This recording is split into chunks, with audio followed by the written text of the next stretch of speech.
And we bring you a shocking story now with visuals that some viewers may find disturbing. Police watchdog, the IPID, is investigating the death of a Mozambican man at the hands of police officers in Daveyton, east of Johannesburg. This is the footage you're looking at now. The probe follows a Daily Sun report based on cell phone video footage of a taxi driver being dragged behind a police van. The two officers are captured on camera tying the 27-year-old to their vehicle. That's in front of dozens of community members in broad daylight. And you can see the police officers later driving off with the man lagging behind. Well, it's believed the driver had earlier assaulted and disarmed one of the officers, who then called for backup. Well, they dragged the man all the way to the local police station.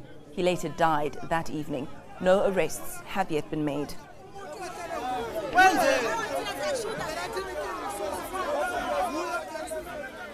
Well, for more on the story, let's get some response now. Joining me on the line is Moses Dlamini from the police watchdog, the IPID. Mr. Dlamini, a very good morning to you. Have you seen the footage?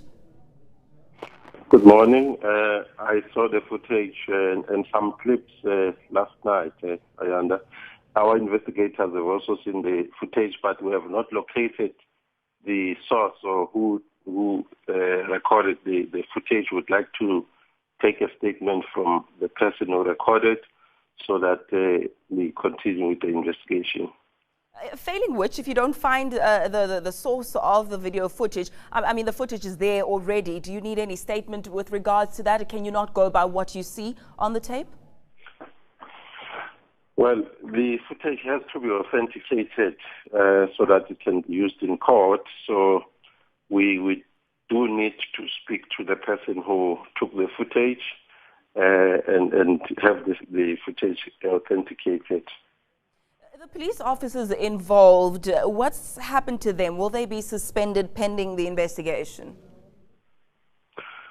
Well, that is a decision of the police management. As the IPID, we're investigating a criminal matter, which is the death of this person. We found that, for instance, the police had opened an inquest docket, because the report that we got from the police is totally different from what the statements that we're getting from members of the community who witnessed this incident. So we changed that inquest docket to a murder docket. So we're investigating a murder case.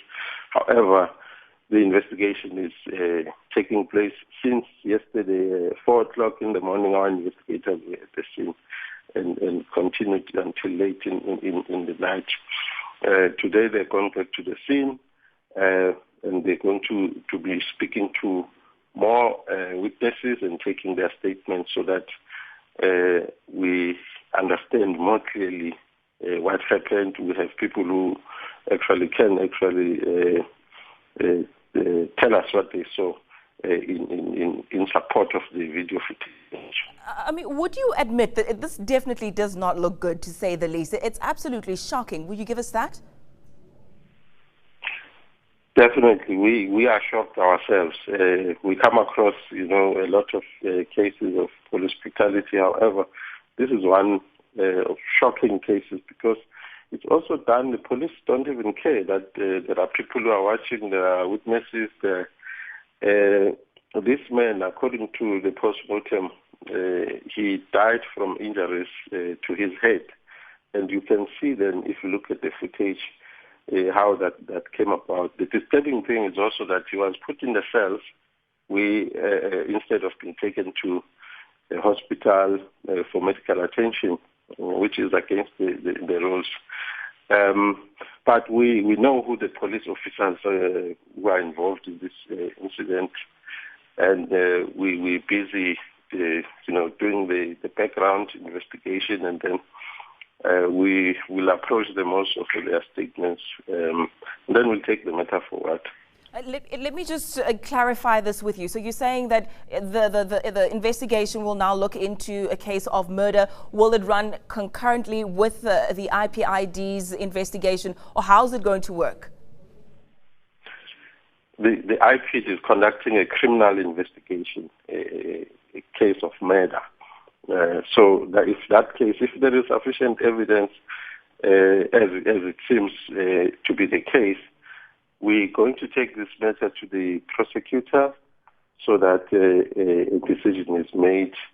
There may be arrests. I can't rule them out at this stage based on what we have, and the matter will go on trial depending on the decision of the Director of Public Prosecutions. Very quickly, Mr. Dlamini, at the moment, from what you know, the police officers are still on duty.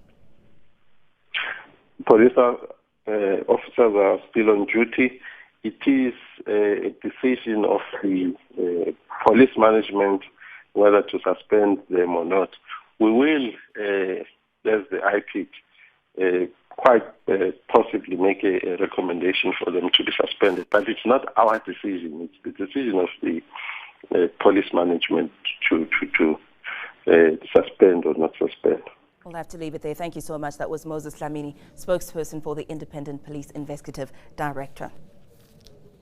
Well, a little earlier, we spoke to Reggie Moalusi, the deputy editor at the Daily Sun. As we mentioned, the paper broke the story this morning. Well, he gave us some insight into this footage. The guy was parked on the wrong side of the road, and these two cops who were on patrol saw his taxi, and then he was obviously trying to pick up passengers. And when they went to him, and then a fight ensued between him and the cops and all that. But the IPID yesterday released a statement saying they're investigating the death of the man. What the statement does not say, and what the cops clearly, they don't have their ducks in a row, and they don't have this information. What they're not telling everyone is that they dragged the man through the street. You know, he was tied at the back of the police van, and he was dragged for about 500 meters. We'll continue to track that story for you and bring you the developments as they become available.